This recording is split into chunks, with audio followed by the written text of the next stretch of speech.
Hello friends, എല്ലാവർക്കും പത്തരമാറ്റിലെ ഇന്നത്തെ ഒരു എപ്പിസോഡിലേക്ക് സ്വാഗതം. അങ്ങനെ ദേവയാനി നയനയോട് താങ്ക്സ് പറയുന്നുണ്ട് സ്വന്തം മോനെ രക്ഷിച്ചതിനായിട്ട്. നന്ദുവിനെ ആനി പുറത്തിറക്കുന്നുണ്ട്. അതേപോലെ ആദർശാണെന്നുണ്ടെങ്കിൽ പൈസ ഇല്ലാതെ ബുദ്ധിമുട്ടിയ നയനയുടെ അവസ്ഥ അറിഞ്ഞിട്ട് വീട്ടിലെ അലമാരിയിൽ തന്നെ പൈസ സൂക്ഷിക്കാനായിട്ടൊക്കെ വെക്കുന്നുണ്ട്. അതൊക്കെയാണ് ഇന്നത്തെ എപ്പിസോഡിൻ്റെ ചെറിയൊരു ഉള്ളടക്കം. അപ്പം നമുക്ക് എല്ലാവർക്കും കഥയിലേക്ക് പോകാം. അങ്ങനെ നന്ദുവിനെ പോലീസ് സ്റ്റേഷനിൽ സംസാരിച്ചിട്ട് കേസൊന്നും ഇല്ല എന്ന് പറഞ്ഞിട്ട് പുറത്തിറക്കുന്നുണ്ട്. പിന്നീട് കാണിക്കുന്നത് മൂർത്തിയാണെന്നുണ്ടെങ്കിൽ ദേവയാനോട് ഒന്ന് സംസാരിക്കുന്നുണ്ട്. നീ എന്തുകൊണ്ടാണ് ഇതുവരെയായിട്ട് നയനേനൊന്നും പോയി കാണാത്തത്? നിന്റെ മോൻ്റെ ജീവൻ രക്ഷിച്ചതല്ലേ, നീ ഒരു താങ്ക്സ് പോലും പറഞ്ഞില്ലല്ലോ എന്ന് പറയുകയാണ്. അങ്ങനെ അച്ഛൻ പറയുന്നുണ്ട്, നീ അത് കണ്ട് മനസ്സിലാക്കുന്നില്ല. അവൾ നല്ലൊരു മരുമകളാണ്. നിന്റെ മോന് അവളില്ലായിരുന്നെങ്കിൽ നിന്റെ മോനിപ്പോൾ ജീവനോടെ ഉണ്ടായിരുന്നില്ല. നീ ഒരു താങ്ക്സ് പോലും പോയി പറഞ്ഞില്ല എന്ന് പറയാണ്. അങ്ങനെ മൂർത്തിയുടെ വർത്താനം കേട്ടപ്പോൾ അവൾക്കും തോന്നി അവളൊരു താങ്ക്സ് പറയേണ്ട ഒരു അത്യാവശ്യമുണ്ടെന്ന് തോന്നിയിട്ട് നേരെ തന്നെ ദേവയാനി അടുക്കളയ്ക്ക് ചെല്ലുകയാണ്. അവിടെയാണെന്നുണ്ടെങ്കിൽ നയന അടുക്കളയിൽ പാചകമൊക്കെ ചെയ്തുകൊണ്ടിരിക്കുന്നുണ്ട്. അപ്പോൾ ദേവയാനി വന്നിട്ട് പറയുന്നുണ്ട്, എന്താ അമ്മ ഇങ്ങോട്ട് വന്നേ, എന്തെങ്കിലും ആവശ്യമുണ്ടെന്ന് ചോദിച്ചു. അപ്പോൾ ദേവയാനി പറയുകയാണ് താങ്ക്സ് എന്ന്. അപ്പം നയന ചോദിക്കുന്നുണ്ട്, എന്തിനാ ഇപ്പം അമ്മ എന്നോട് താങ്ക്സ് പറയുന്നത്? എല്ലാവരും പറയുന്നുണ്ടല്ലോ നീ എന്ത് വലിയ കാര്യം ചെയ്തു എന്നുള്ളൊരു കാര്യം, അതുകൊണ്ടാണ് ഞാൻ നിന്നോട് താങ്ക്സ് പറഞ്ഞത്. നീ എൻ്റെ മോനെ ജീവൻ രക്ഷിച്ചില്ലേ, അതുകൊണ്ടാണെന്ന് പറയുകയാണ്. അപ്പം നയന പറയുന്നുണ്ട്, അമ്മ എന്നോട് താങ്ക്സ് ഒന്നും പറയണ്ട, ഞാൻ എൻ്റെ കടമയല്ലേ നിർവഹിച്ചത് എന്നൊക്കെ പറയുകയാണ്. ഇനിയിപ്പോൾ നല്ലത് കണ്ടാൽ നല്ലതെന്ന് പറയും, പൊട്ട കണ്ടാൽ പൊട്ടതെന്ന് ഞാൻ പറയുന്നൊരു സ്വഭാവമാണ് എൻ്റെ എന്ന് പറയുകയാണ്. അങ്ങനെ ഇവർ രണ്ടുപേരും സംസാരിച്ചുകൊണ്ടിരിക്കുമ്പോൾ അവിടേക്ക് മൂർത്തിയും വരുന്നുണ്ട് സംസാരത്തിൽ. അപ്പോൾ ഇടപെടുന്നുണ്ട്. അങ്ങനെ പറയുന്നുണ്ട്, നീ നിൻ്റെ മരുമകളെ ഒന്ന് സ്നേഹിക്കാനായിട്ട് തുടങ്ങുന്നൊക്കെ പറയുകയാണ്. അപ്പോൾ ഞാൻ താങ്ക്സ് പറഞ്ഞല്ലോ എന്ന് പറഞ്ഞ് ദേവയാനി അവിടെ നിന്ന് പോവുകയാണ്. അപ്പോൾ മൂർത്തിയുടെ അടുത്ത് നയന ചോദിക്കുന്നുണ്ട്, അമ്മ ഇപ്പം എന്നോട് താങ്ക്സ് പറഞ്ഞത് മുത്തശ്ശൻ പറഞ്ഞത് കൊണ്ടാണോ എന്ന് ചോദിക്കുന്നുണ്ട്. ഏയ്, അവളുടെ മനസ്സിലും ചെറുതായിട്ട് തോന്നി എന്നൊക്കെ പറയുന്നുണ്ട്. അപ്പോൾ അത് കേട്ടപ്പോൾ വളരെയധികം സന്തോഷമാവുകയാണ് നയനയ്ക്ക്. അവളങ്ങനെ ഇത്ര നാളും ഇല്ലാത്തൊരു പെരുമാറ്റമാണ് ദേവയാനിയുടെ ഭാഗത്തു നിന്നും ഉണ്ടായിരിക്കുന്നത്. അതിൽ വളരെയധികം സന്തോഷിക്കുന്നുണ്ട് നയന. പിന്നീട് കാണിക്കുന്നത് സ്റ്റേഷനിൽ നിന്ന് പുറത്തിറങ്ങിയിട്ട് എന്താണ് നടന്ന കാര്യങ്ങളൊക്കെ അന്വേഷിക്കുന്നുണ്ട്. അപ്പോൾ ഇങ്ങനെയൊക്കെ പറഞ്ഞത് കൊണ്ടാണ് നന്ദു അവൻ്റെ തലയ്ക്ക് ബാറ്റ് കൊണ്ട് അടിച്ചെന്നുള്ള കാര്യം കേട്ടപ്പോൾ നിന്നെ ഇങ്ങനെയല്ലായിരുന്നു ചെയ്യേണ്ടത്, ഇതിൽ കൂടുതൽ ചെയ്യണമായിരുന്നു എന്നുള്ളൊരു കാര്യം അനി പറയുന്നുണ്ട്. അപ്പോൾ ആ കൂടെ അടി കൊണ്ട അയാൾ പയ്യൻ പറയുന്നുണ്ട്, സോറി എൻ്റെ ഭാഗത്തു നിന്ന് ഈ ഒരു തെറ്റാണ്, ഇനി എന്തെങ്കിലും ഉണ്ടെങ്കിൽ വിളിക്കണം, നമ്മൾ തമ്മിൽ പ്രശ്നമൊന്നുമില്ല എന്ന് പറഞ്ഞിട്ട് അവർ കൈ കൊടുത്ത് പിരിയുകയാണ്. നന്ദു അമ്മേനെ എത്രയും പെട്ടെന്ന് തന്നെ കാണണമെന്ന് പറഞ്ഞിട്ട് അനിയേക്ക് കൂട്ടിയിട്ട് അനിയും പറയുന്നുണ്ട് ഞാനുണ്ട് വീട്ടിലേക്ക് എന്ന് പറഞ്ഞിട്ട് നേരെ നന്ദാവനത്തേക്ക് വരികയാണ് ഗോവിന്ദനും അതേപോലെ നന്ദുവും അനിയും കൂടിയിട്ട്. പിന്നീട് കാണിക്കുന്നത് വളരെയധികം സന്തോഷത്തിൽ തന്നെ നയന റൂമിലേക്ക് വരികയാണ്. അപ്പോൾ ചോദിക്കുന്നുണ്ട്, നിനക്ക് എന്ത് പറ്റിയെന്നുള്ളൊരു കാര്യം. അപ്പോൾ പറയുകയാണ്, എന്നോട് താങ്ക്സ് പറഞ്ഞു. അപ്പോൾ അത് ആരാന്ന് ചോദിച്ചപ്പോൾ അമ്മയാണെന്നുള്ള കാര്യം കൂടി പറയുന്നുണ്ട്. അപ്പോൾ അത് കേട്ടിട്ട് പറയുകയാണ്, അമ്മ പറഞ്ഞു നിന്നോട് താങ്ക്സ്, മോൻ്റെ ജീവൻ രക്ഷിച്ചതിനുള്ള നന്ദിയൊക്കെ അമ്മയോട് പറഞ്ഞു എന്ന് പറയുകയാണ്. അപ്പോൾ ആദർശം താങ്ക്സ് തിരിച്ച് പറയുന്നുണ്ട് അവളുടെ അടുത്ത്. അപ്പോൾ അത് എന്തിനാന്ന് ചോദിച്ചപ്പോൾ അമ്മ പറഞ്ഞു കഴിഞ്ഞിട്ട് നിന്നോട് ഞാൻ പറയാമെന്ന് വിചാരിച്ചിരിക്കുകയായിരുന്നു എന്ന് പറയുകയാണ്. അപ്പോൾ നയന ചെയ്ത കാര്യങ്ങളൊന്നും കൂടി പറയുകയാണ്. അപ്പോൾ പറയുന്നുണ്ട്, ഇങ്ങനെ ചെയ്ത കാര്യങ്ങൾ ഇടയ്ക്കിടയ്ക്ക് വിളിച്ചു പറയുന്നത് അത്ര നല്ല പരിപാടിയല്ല എന്ന് പറയാണ്.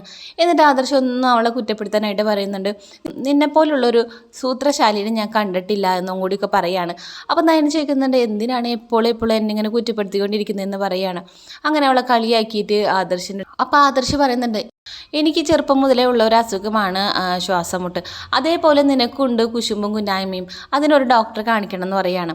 അപ്പോൾ അതിനെന്താ, ഞാൻ കാണാമല്ലോ എന്ന് നയനി മറുപടി പറയുന്നുണ്ട്. പിന്നീട് കാണിക്കുന്നത് ആദർശാണെന്നുണ്ടെങ്കിൽ നയനോട് വർത്തമാനം പറഞ്ഞിട്ട് നേരെ അമ്മയുടെ അടുത്തേക്ക് വരികയാണ്. എന്നിട്ട് അമ്മയോട് ചോദിക്കുന്നുണ്ട്, അമ്മ നയനോട് താങ്ക്സ് പറഞ്ഞല്ലേ എന്ന്. അപ്പോഴേക്കും അത് നിന്നോട് വന്ന് പറഞ്ഞോന്ന് ദേവയാനി ചോദിക്കുകയാണ്. അത് പിന്നെ അവളെ ജീവിതത്തിൽ നടക്കാത്ത കുറച്ച് കാര്യമല്ലേ, അതുകൊണ്ട് അവളത് വലിയ കാര്യമാക്കി സന്തോഷിച്ചുകൊണ്ടാണ് നടക്കുന്നത്. അമ്മ അതേപോലെയല്ലേ അവളെ കുറ്റപ്പെടുത്തിയത്. അപ്പോൾ അമ്മയുടെ ഭാഗത്തു നിന്ന് താങ്ക്സ് കിട്ടിയപ്പോൾ തന്നെ അവൾ വളരെയധികം സന്തോഷത്തിലാണെന്ന് പറയുകയാണ്.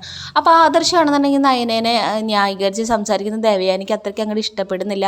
അപ്പോൾ പറയുന്നുണ്ട്, ഓ നീ ഇപ്പോൾ അവിടെ വലയിലേക്ക് വീണ് തുടങ്ങിയിരിക്കുന്നല്ലേ എന്ന് പറയാണ്. അപ്പോൾ ആദർശ് പറയുന്നുണ്ട്, നമ്മൾ വിചാരിച്ച പോലത്തെ ഒരു പെൺകുട്ടിയല്ല അമ്മ അവൾ ഈ വീട്ടിൽ ചെയ്യേണ്ട കടമകളെല്ലാം തന്നെ നിറവേറ്റുന്നുണ്ട്, നമ്മളാണ് അവളോട് തിരിച്ചങ്ങനെ ചെയ്യാത്തേ എന്നൊക്കെ പറയാണ്. അപ്പോഴും ദേവയാനി ഇങ്ങനെ കുറ്റപ്പെടുത്തിക്കൊണ്ടിരിക്കുമ്പോൾ ആദർശ് പറയുന്നുണ്ട്, അമ്മ ഇനിയെങ്കിലും അവളൊന്ന് മനസ്സിലാക്കാൻ ശ്രമിക്കണം, ചെയ്യുന്ന നല്ല കാര്യങ്ങളൊക്കെ നമ്മളത് മനസ്സിലാക്കി പെരുമാറണം എന്ന് പറഞ്ഞിട്ട് ആദർശ് അവിടെ നിന്ന് പോവുകയാണ്. അപ്പോൾ ദേവയാനി ഒന്ന് ആലോചിക്കുന്നുണ്ട്, ഇരുത്തിയിട്ട് ചിന്തിക്കുന്നുണ്ട് ഇതിനെ പറ്റിയിട്ടൊക്കെ.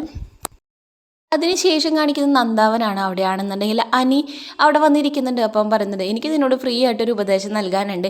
ഇനി ആരെങ്കിലും തല്ലി പൊളിക്കാൻ നിൽക്കുന്നുണ്ടെങ്കിൽ എന്നോട് പറഞ്ഞേക്ക്, ഞാനത് തീർത്തോളാം എന്ന് പറയാണ്.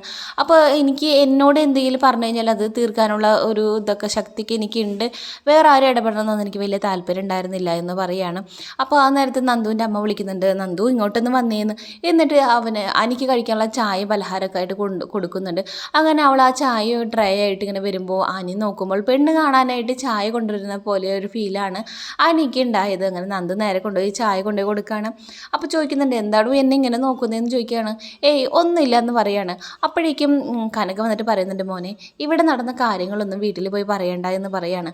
മോൻ ഇങ്ങോട്ട് വരുന്നത് മോൻ്റെ അമ്മയ്ക്കൊന്നും ഇഷ്ടമുണ്ടാവില്ലല്ലേ, വീട്ടിലുള്ള ആർക്കും ഇഷ്ടമുണ്ടാവില്ലല്ലേ എന്ന് ചോദിച്ചപ്പോൾ എൻ്റെ അമ്മയ്ക്ക് അച്ഛനൊരു കുഴപ്പമൊന്നുമില്ല, ബാക്കിയുള്ളവർക്കാണ് കുഴപ്പം, പക്ഷെ ഞാൻ ഈ കാര്യമൊന്നും പോയി പറയാനായിട്ട് പോകുന്നില്ല എന്ന് പറയാണ്. അതുപോലെ നടന്ന കാര്യങ്ങളൊന്നും പോയി പറയല്ലേ എന്ന് പറഞ്ഞപ്പോൾ, ഇല്ല ഞാനിതിപ്പോൾ ആരോടും കൊട്ടിഘോഷിച്ച് നടക്കുന്ന ഒരു സ്വഭാവം എനിക്കില്ല എന്നുള്ളൊരു കാര്യം കൂടി പറയുന്നുണ്ട് അനി കനകയുടെ അടുത്ത്. അതിനുശേഷം കാണിക്കുന്നത് ആദർശാണെന്നുണ്ടെങ്കിൽ റൂമിലൊരു കെട്ട് കാശുമായിട്ട് ഇരിക്കുന്നുണ്ട്. എന്നിട്ട് ആലോചിക്കുന്നുണ്ട്, ഈ ഒരു കാശില്ലാതെ അവൾ വളരെയധികം ബുദ്ധിമുട്ടിയതാണ്. ഇനി അവളെ ആവശ്യത്തിനുള്ള കാശ് അവളെ കയ്യിൽ തന്നെ കിട്ടണം, അല്ലെങ്കിൽ എവിടെ ഇരിക്കുന്നത് എന്നും കൂടി അവൾ അറിഞ്ഞിരിക്കണം എന്ന് ആദർശ് മനസ്സിൽ ആലോചിക്കുന്നുണ്ട്. എന്നിട്ട് പറയുകയാണ്, ഇതിപ്പോൾ അവളെ കയ്യിൽ നേരിട്ട് കൊടുത്തു കഴിഞ്ഞാൽ ശരിയാവില്ല, പക്ഷേ എവിടെ ഇരിക്കുന്നത് എന്നുള്ള കാര്യം അവൾ അറിഞ്ഞു കഴിഞ്ഞാൽ നല്ലതായിരിക്കുമല്ലോ എന്ന് ആലോചിച്ചിട്ടിരിക്കുകയാണ്. ആ സമയമാണ് അവിടേക്ക് നയന വരുന്നത്. അപ്പം നയന ചോദിക്കുന്നുണ്ട്, പണക്കാരനാണെന്ന് അറിയാനാണോ കയ്യിൽ പൈസ പിടിച്ചിരിക്കുന്നതെന്ന് ചോദിക്കുന്നുണ്ട്. അങ്ങനെ കാണിക്കുന്ന സ്വഭാവമൊന്നും എനിക്കില്ല എന്ന് പറയാണ്. അങ്ങനെ നയനയാണെന്നുണ്ടെങ്കിൽ അവിടെ ചെയ്യുന്ന ബെഡ്ഷീറ്റൊക്കെ ഇങ്ങനെ മടക്കി അവിടെ നിൽക്കുകയാണ്. ആ സമയം ഈ പൈസ അവിടെ ഇരിക്കുന്നത് എങ്ങനെ ഇവളെ അറിയിക്കും എന്നറിയാനായിട്ട് ഫോൺ ജസ്റ്റ് ചെവിയിൽ വെച്ചിട്ട് പറയുകയാണ്, ചെറിയച്ച പൈസ ഞാൻ അലമാരിയിലെ ഡ്രോയറിൽ വെച്ചിട്ടുണ്ട്, എന്തെങ്കിലും ആവശ്യമുണ്ടെങ്കിൽ എടുത്തോളൂ. ചെറിയച്ചനെന്നല്ല, വേറെ ആർക്ക് വേണമെങ്കിലും പൈസ ആവശ്യമുണ്ടെങ്കിൽ അതിൽ നിന്ന് എടുക്കാം, ഇവിടെയാണ് ഇരിക്കണേ എന്നുള്ളൊരു കാര്യം പറയുകയാണ്. ആദർശിൻ്റെ സംസാരം കേട്ടിട്ട് ചെറിയച്ച എന്നുള്ളൊരു വിളിയും കേട്ടിട്ട് എന്താണ് ആദർശേ എന്നും പറഞ്ഞുകൊണ്ട് ചെറിയച്ച നേരെ റൂമിലേക്ക് കടന്നു വരുന്നുണ്ട്. അപ്പം തന്നെ ഫോൺ പിടിച്ച് അഭിനയിച്ചിരുന്ന ആദർശ ഫോൺ മാറ്റുകയാണ്. അപ്പം നയനയ്ക്ക് കാര്യം പിടികിട്ടിയ കൊച്ചച്ഛനാണെന്നും പറഞ്ഞിട്ട് ഫോണിൽ വെറുതെ സംസാരിച്ചുകൊണ്ടിരുന്നതാണെന്ന്. നിനക്ക് എന്താ പറ്റിയ, ഞാൻ നീ കൊച്ചച്ച എന്ന് വിളിക്കുന്നത് കേട്ടിട്ടാണ് ഞാൻ റൂമിലേക്ക് വന്നതെന്നും കൂടി പറയുകയാണ്. അപ്പോൾ ചോദിക്കുന്നുണ്ട്, നിനക്ക് എന്താ പറ്റി, കല്യാണം കഴിഞ്ഞതിന് ശേഷം നിൻ്റെ സ്വഭാവത്തിൽ വളരെയധികം മാറ്റമൊക്കെ വന്നിട്ടുണ്ടല്ലോ എന്നൊക്കെ പറഞ്ഞു കൊച്ചച്ഛൻ സംസാരിക്കുകയാണ്. അപ്പോൾ ആദർശ ആകെ ചമ്മിയെ പോലെ ആവുന്നുണ്ട്. എന്നിട്ട് പറയുന്നുണ്ട്, അത് ഞാൻ ചാലക്കുടിയിലുള്ളൊരു ചെറിയച്ഛനെ പറ്റി സംസാരിക്കുകയാണെന്ന് പറയായിരുന്നു. അപ്പോൾ പറയുന്നുണ്ട്, നിനക്ക് ആകെപ്പാടെ ഞാൻ മാത്രമല്ലേ ചെറിയച്ഛനായിട്ടുള്ളൂ എന്നും കൂടി പറയുകയാണ്. അങ്ങനെ നിനക്കിപ്പോൾ എന്തോ പറ്റി എന്നൊക്കെ പറഞ്ഞ് ചെറിയച്ഛൻ അവിടെ നിന്ന് പോവുകയാണ്. അപ്പോൾ ആകെ ചമ്മി പോയ ആദർശാണെങ്കിൽ ആ പൈസ എടുത്തിട്ട് പറയുന്നുണ്ട്, ഞാൻ ഈ അലമാരയിൽ ഈ ഭാഗത്തായിട്ട് ഞാൻ ആ പൈസ കൊണ്ടുപോയി വെച്ചിട്ടുണ്ട് എന്നും പറഞ്ഞിട്ട് അലമാരയുടെ അവിടെ കൊണ്ടുപോയിട്ട് പൈസ വെക്കുകയാണ് ആദർശ്. അപ്പോൾ നയനയ്ക്കാണെങ്കിൽ ഒന്നും പിടികിട്ടുന്നില്ല, ഇപ്പോൾ ആദർശേട്ടൻ എന്തിനപ്പം ഇങ്ങനെ ചെയ്യുന്നത് എന്നുള്ളൊരു കാര്യം അവൾ ആകെ സംശയിച്ച് നോക്കുകയാണ്.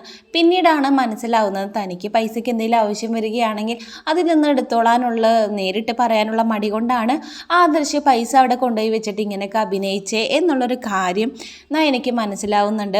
അപ്പോൾ തന്നിൽ ഒരു കെയറിങ് ഒക്കെ വന്നു തുടങ്ങിയെന്നും ആദർശ് തൻ്റെ കാര്യങ്ങളൊക്കെ ഒന്ന് ശ്രദ്ധിച്ചു തുടങ്ങിയെന്നും മുമ്പത്തെക്കാളും മാറ്റങ്ങളൊക്കെ ആദർശിൻ്റെ സ്വഭാവത്തിൽ വന്നെന്നൊക്കെ മനസ്സിലാക്കുകയാണ് നമ്മുടെ നയന. അപ്പോൾ അങ്ങനെ നയനയെ കാണിച്ചുകൊണ്ട് ഇന്നത്തെ പത്തരമാറ്റിലെ എപ്പിസോഡ് തീരുകയാണ്. വീഡിയോ ഇഷ്ടപ്പെട്ടാൽ നമ്മുടെ ചാനൽ സബ്സ്ക്രൈബ് ചെയ്ത് നമ്മളെ സപ്പോർട്ട് ചെയ്യാനായിട്ട് മറക്കരുത്. സബ്സ്ക്രൈബ് ചെയ്യാത്ത കൂട്ടുകാർ നമ്മുടെ ചാനലൊന്ന് സബ്സ്ക്രൈബ് ചെയ്തിട്ട് കാണാനായിട്ട് ശ്രമിക്കണം. അപ്പോൾ ഏറ്റവും പുതിയ പത്തരമാറ്റിലെ എപ്പിസോഡായിട്ട് ഞാൻ നിങ്ങളുടെ മുമ്പിലേക്ക് എത്താം. അപ്പം നിങ്ങൾക്ക് ഇഷ്ടപ്പെട്ടാലേ ഇല്ലെങ്കിലും നിങ്ങൾ കാണുന്നവരെല്ലാവരും എത്ര പേര് ലൈക്ക് ചെയ്യുന്നുണ്ടെന്ന് നമുക്ക് നോക്കാം. അപ്പോൾ ഏറ്റവും പുതിയൊരു പുതുപുത്തൻ എപ്പിസോഡായിട്ട് ഞാൻ നിങ്ങളുടെ മുമ്പിലേക്ക് എത്താം. അതുവരേക്കും ബായ്.